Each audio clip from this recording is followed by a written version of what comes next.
Israel possesses the most technologically advanced air defense system in the Middle East, multiple layers of detection, real-time tracking, American technology integrated across decades of refinement. It's a system designed to stop missiles before they reach their targets. Yet in a single engagement, Iran demonstrated it could penetrate those defenses. Here's what matters. This is not a story about military victory or defeat. Those terms miss the point entirely.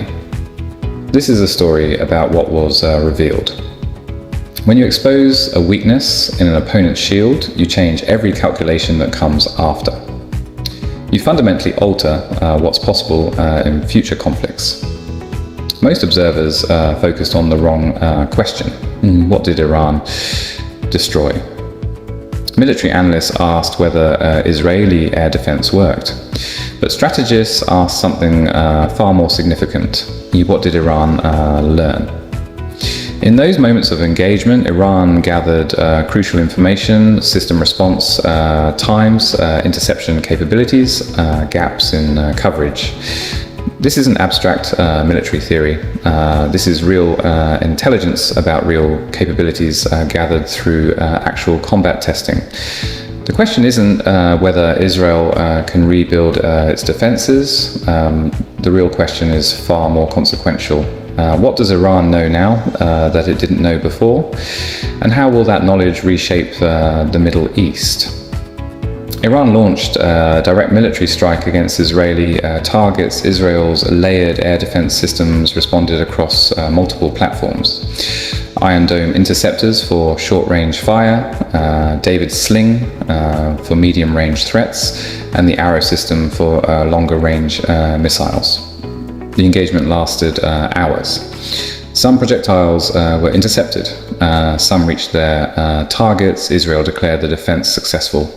Iran declared the strike effective. Both claims contained truth, both obscured the deeper story.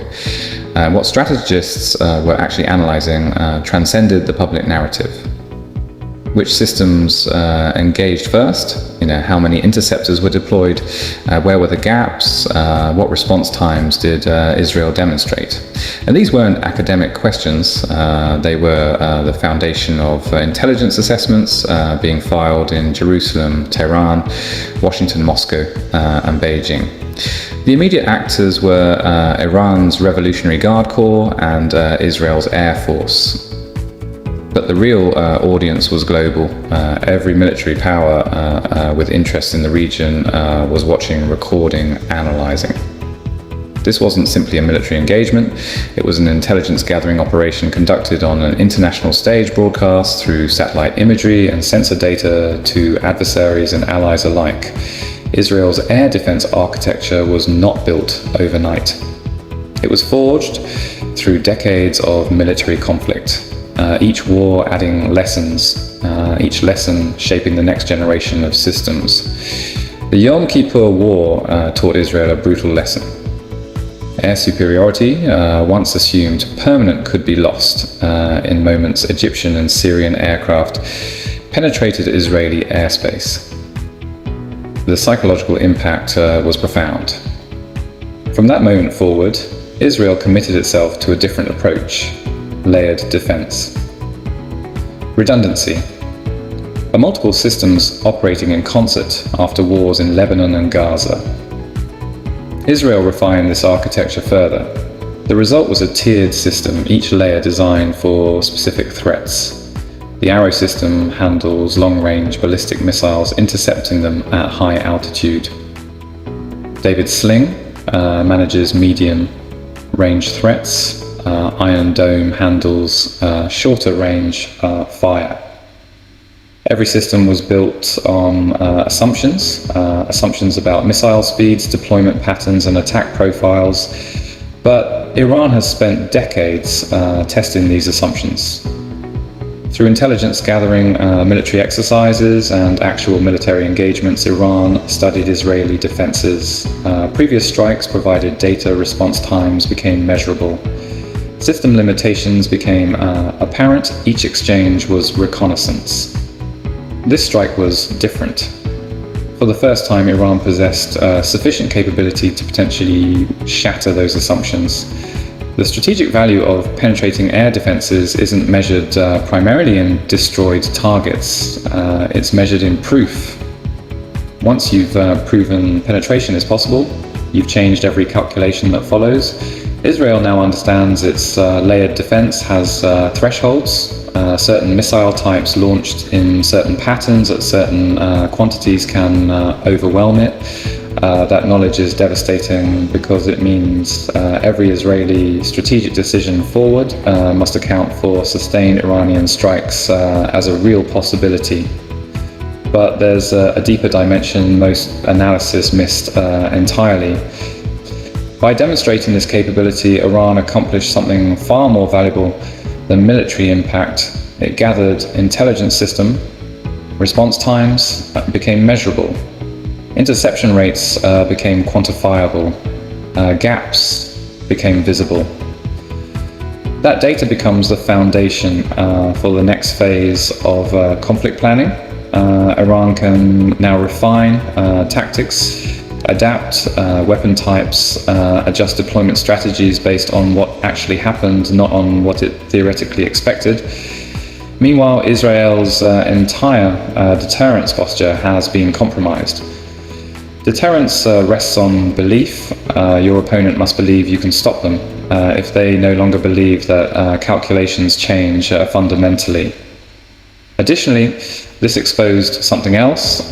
Israel's air defense depends heavily on American technology and American support. To adversaries globally, the message was clear. American supplied systems have measurable limitations. The regional implications ripple far beyond Israel and Iran. Saudi Arabia, the UAE, and other Gulf states confront an uncomfortable question. If Iran penetrates Israeli defenses supplied by the same vendors, what does it mean for their security? Some accelerate defense spending, others explore partnerships with Russia or China as redundancy. Strategically, this exposed credibility gaps in America's security guarantees. If American supplied systems can be penetrated, how credible is the American military umbrella? This question haunts Gulf allies who structured their security posture around American support. Meanwhile, Russia and China analyze the data meticulously. They're refining anti-air strategies and developing countermeasures to systems that failed. Every data point becomes operational intelligence. The economic implications are substantial. Israel accelerates defense upgrades. Defense contractors compete for lucrative contracts. This represents a multi-billion-dollar strategic shift. But the political implication matters most. Iran demonstrated credible strike capability against advanced defenses. This makes direct warfare catastrophically riskier. It makes diplomatic solutions, avoiding escalation, more attractive to all parties. The paradox of this moment may have made regional war a likely negotiated settlement necessary. Several futures are now possible, each with distinct pathways and costs. The escalation scenario: Israel accelerates military operations against Iranian capabilities before capacity expands further. Iran responds through proxies, expanding regional pressure. Sustained conflict becomes probable with unpredictable consequences. The deterrence stabilization scenario: both sides recognize mutual vulnerability. Israel acknowledges Iranian strike capability. Iran acknowledges Israeli conventional superiority. Paradoxically, this clarity can produce stability. Both sides become cautious because costs are now tangible. The diplomatic pressure scenario: international powers push negotiated settlement because escalation risks become intolerable. Renewed talks become possible. Oppositions entrench deeper. The technological race scenario: Israel accelerates defense development. Iran accelerates strike capability expansion. The region enters sustained militarization with long-term arms competition reality. Likely contains elements from multiple scenarios. simultaneously. The next 12 to 24 months determine which future emerges. Decision points often occur quietly without announcement. What happens next depends on calculations made in capitals most observers never see. We began with a paradox: how could advanced air defense be penetrated?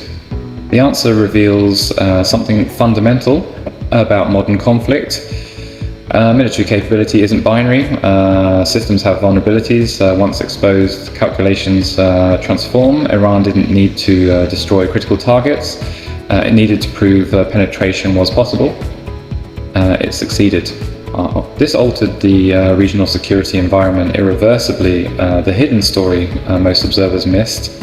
Victory wasn't in what was destroyed, but in what was revealed. As the Middle East enters the next phase, this exposed vulnerability shapes every decision. How Israel responds, how America reacts, how Iran calculates are all traced back to this moment when weakness was exposed. Uncertainty follows previously accepted assumptions about deterrence and defense that face challenge. That uncertainty drives decisions. Some toward conflict, some toward caution, some toward diplomacy. The question whether Iran penetrates Israeli defenses has been answered. What does the region actually do now?